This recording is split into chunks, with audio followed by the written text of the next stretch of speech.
देश के कई नेताओं की तरह ममता बनर्जी भी ख्वाब देख रही हैं कि 2024 में वो विपक्ष की तरफ से प्रधानमंत्री पद की उम्मीदवार बनेंगी और मोदी को चुनौती देंगी। लेकिन उनकी इस ख्वाहिश को उनकी ही सरकार के मंत्री और नेता पलीता लगा रहे हैं।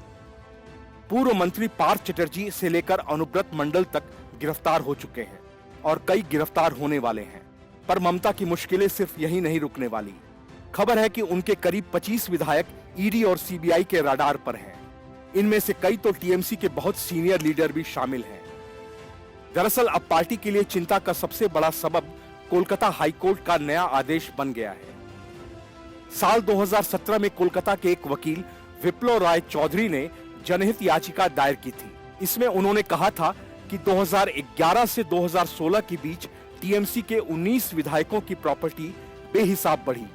इसकी जांच होनी चाहिए।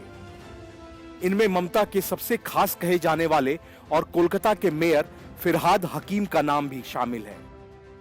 विप्लव की याचिका 5 साल से निपटारा नहीं हुआ था, लेकिन पार्थ चटर्जी की सहयोगी अर्पिता मुखर्जी के पास से 50 करोड़ रुपए और 5 किलो सोना मिलने के बाद चौधरी फिर हाईकोर्ट पहुंच गए। उन्होंने हाईकोर्ट में पार्थ से मिले कैश के विजुअल्स दिखाए और कहा कि 19 विधायकों की प्रॉपर्टी की जांच भी जल्दी होनी चाहिए। फिर हाईकोर्ट ने उनकी याचिका एक्सेप्ट कर ईडी को जांच में शामिल करने की बात कह दी और ईडी से इस बारे में 12 सितंबर तक जवाब मांगा गया है। वहीं हाईकोर्ट का आदेश आते ही टीएमसी के 3 मंत्री फिरहाद हकीम, ज्योति प्रिया मलिक और अरूप रॉय भी कोर्ट पहुंच गए।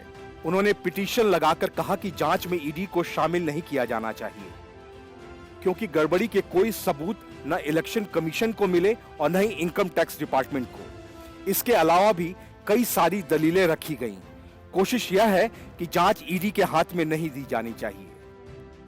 पर अब ईडी इसकी जांच करेगा या नहीं, यह हाईकोर्ट से तय होगा।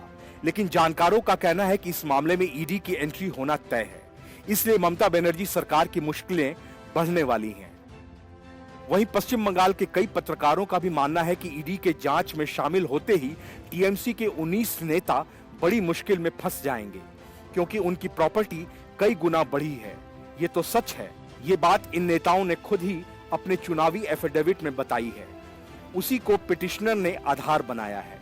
यही नहीं, पश्चिम बंगाल के कई मंत्री और विधायक गौ तस्करी, कोयला तस्करी और शिक्षक भर्ती घोटाले में ईडी और सीबीआई के निशाने पर हैं।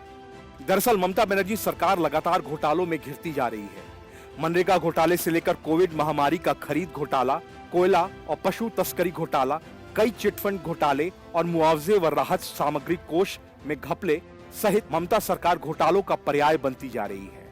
इतना ही नहीं, ममता बनर्जी के भतीजे और लोकसभा सांसद अभिषेक बनर्जी कोयला घोटाले में ईडी की जांच का सामना कर रहे हैं। अभिषेक और उनकी पत्नी रुजिरा को पूछताछ के लिए कई बार बुलाया जा चुका है। इसी वजह से राज्य में ईडी और सीबीआई कुछ ज्यादा ही सक्रिय हैं। यहां तक कि ममता सरकार के कई अधिकारी भी जांच एजेंसियों के निशाने पर हैं। वहीं गौरतलब यह है कि भाजपा नेता शुवेंदु अधिकारी से लेकर मिथुन चक्रवर्ती तक कह चुके हैं कि सरकार जल्द गिर जाएगी और कई विधायक पार्टी छोड़ देंगे। उनके इन बयानों को भी अब विप्लव की याचिका और 25 विधायकों पर मंडरा रहे खतरे से जोड़कर देखा जा रहा है। बहरहाल ममता बनर्जी के लिए 2024 की राहें मुश्किल हैं। साथ ही अब सरकार सही तरह से चल पाना भी मुश्किल लग रहा है। Bureau report, news of India.